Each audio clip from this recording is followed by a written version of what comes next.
सौभाग्य रहा कि हमने इन आंखों से उस परमात्मा के छोटे नंदीगण को देखा, उनकी पालना ली।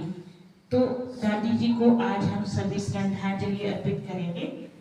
हृदय से श्रद्धांजलि अर्पित करने के लिए अभी हम सब उनको पुष्प अर्पित करने के लिए जाएंगे, फिर उनको भोग स्वीकार कराएंगे। ठीक है, आप सभी अपने अपने स्थान पर खड़े हो जाएं।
जो संभालने वाली थी कि ये मेरे ठाकुर हैं, इन ठाकुरों की बहुत प्यार से संभाल करनी है।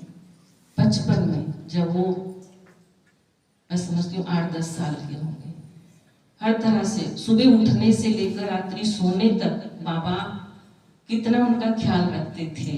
रात्रि को भी गुड नाइट करने जाना, गुड मॉर्निंग करना, उनकी दृष्टि से पालना करना, मैं समझती हूँ लौकिक में इतना कोई भी नहीं कर सकता। इतनी पालना की वो प्राप्ति करी दादी जी ने, और उसके बाद में उतना ही दादी जी ने अपने व्यवहार से बाबा को यज्ञ में रिटर्न भी दिया। कभी उनको इस चीज का एहसास नहीं हुआ कि मैं दादी इतनी बड़ी हूँ, मेरे में बाबा अभी आते हैं। जो वरदान दादी को मिला कि आप कुछ समय के बाद में आपकी दृष्टि और आपकी वाणी बहुत सेवा करेगी, तो दादी जी बाद में सुनाते हैं कि मेरे को नहीं पता था कि मैं किस तरीके से सेवा करूंगी। तो बाबा अव्यक्त हुए, उसके बाद में फिर दादी की तन में बाबा आए, और दादी को देखते ही सब क्या बोलते हैं, बाबा वाली दादी है। इसमें बाबा आते हैं, ये वो वाली दादी है। और इतनी शांत और एकांत प्रिय बहुत, कि जैसे दादी का कभी संकल्प नहीं चलता। कई बार बहन जी के पास साथ में, या वैसे दादी के साथ में सम्मुख में मिलने का भी सौभाग्य मिला।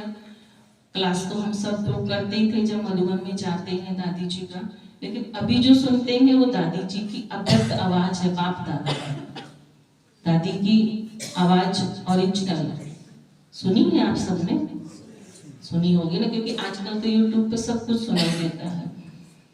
तो दादी जी एक तो शांत थे, और बहुत संकल्प विकल्प क्या होता था मैं समझती हूँ दादी जी को नहीं ज्ञात होगा। और उतना ही वो एक और चीज का विशेष ध्यान देते थे जो हम क्लास में सुनते पढ़ते थे, मालिक और बालकपन का। जितना मैं बालक हूँ उतना ही मैं मालिक भी हूँ, पर कहाँ बालक कहाँ मालिक, इसका दादी जी बहुत विशेष ध्यान देते थे। आपने ज्ञान रत्नों का भंडारा लगाया दादी जी, आपने ज्ञान रत्नों का भंडारा लगाया दादी जी आपने। आज भी हम सबको आप समान बनाए जा रहे हो दादी जी आप। आज भी हम सबको आप समान बनाए जा रहे हो दादी जी आप। ज्ञान पथ पर हम सबको आगे बढ़ाए जा रहे हो दादी जी आप। ज्ञान पथ पर हम सबको आगे बढ़ाए जा रहे हो आप। अव्यक्त रूप में भी साकार पालना हम सबको दादी जी दिए जा रहे हो। आपको श्री गोपाल नारसन का नमस्कार। डिवाइन मिरर हिंदी चैनल में आपका बहुत बहुत स्वागत है। आइए जान लेते हैं आज की कुछ खास चर्चित खबरें।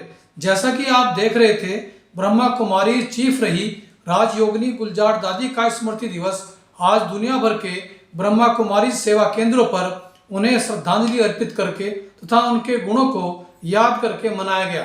रुड़की के दक्षिण सिविल लाइंस केंद्र पर भी भाई बहनों ने अध्यात्म जगत की इस महान विभूति को नमन किया। गुलजार दादी, जिनका बचपन का नाम शोभा था और उन्हें हृदय मोहिनी नाम से भी जानते थे, ने 8 वर्ष की आयु से ही ईश्वरीय सेवा प्रारंभ कर 92 वर्ष की आयु तक दुनिया के 2 दर्जन से अधिक देशों में रहकर विश्व शांति व सद्भाव का संदेश दिया। उनको परमात्मा के रथी के रूप में भी याद किया जाता है। पश्चिम बंगाल में आज तृणमूल कांग्रेस ने लोकसभा प्रत्याशियों के नामों का ऐलान कर दिया है। बसीरहाट सीट से नुसरत जहां का टिकट काटकर हाजी नूरुल इस्लाम को प्रत्याशी बनाया गया है। नुसरत जहां बसीरहाट से सांसद है।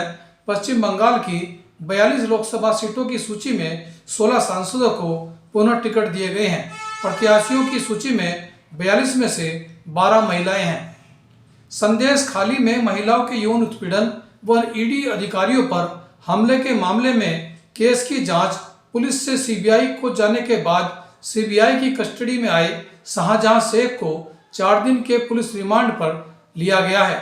कानून को ठेंगा दिखाने की कोशिश में अकड़ दिखाने वाले शाहजहां शेख की सीबीआई की गिरफ्त में आते ही बोलती बंद हो गई।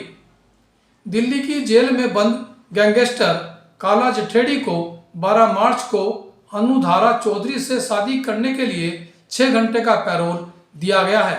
शादी में बारातियों के अलावा 250 पुलिसकर्मी भी मौजूद रहेंगे, जिनमें कमांडो भी शामिल हैं। शादी के लिए केवल 150 मेहमानों की सूची पुलिस द्वारा स्वीकृत की गई है और शादी में खाना परोसने वाले वेटरों व अन्य कर्मचारियों को शादी में शामिल रहने के विशेष पास जारी किए गए हैं। लोकसभा चुनाव में कांग्रेस के उत्तराखंड में 5 मुद्दों पर बेरोजगारी, पेपर लीक, अतिरिक्त रोजगार सृजन को आधार बनाकर चुनाव लड़ने का ऐलान किया गया है। प्रदेश कांग्रेस अध्यक्ष करण माहरा ने कहा कि कांग्रेस राज्य की 5 सीटों पर जिताऊ उम्मीदवार मैदान में उतारेगी। उत्तराखंड चिकित्सा विभाग में दवाइयों की सप्लाई का ई-टेंडर दिलाने के नाम पर दवा कारोबारी से 52 लाख रुपए ठग लिए गए। उक्त मामले में मुख्यमंत्री के पूर्व प्रमुख निजी सचिव समेत 6 लोगों के खिलाफ पुलिस ने मुकदमा दर्ज किया है। डॉक्टर रतन लाल हिमालयन पीजी कॉलेज हद्दीपुर के वार्षिकोत्सव में जवालापुर के कांग्रेस विधायक इंजीनियर रवि बहादुर ने विद्यार्थियों को आगे बढ़ने के लिए प्रेरित करते हुए कॉलेज को विधायक निधि से पुस्तकालय बनाकर देने का ऐलान किया है। कॉलेज के चेयरमैन डॉक्टर सुदेश शर्मा ने प्रतिभागियों को शाल उड़ाकर सम्मानित किया और बच्चों को पुरस्कृत किया। कॉलेज के बच्चों ने रंगारंग कार्यक्रम भी प्रस्तुत किए। इसकी एक झलक आप भी देखिए।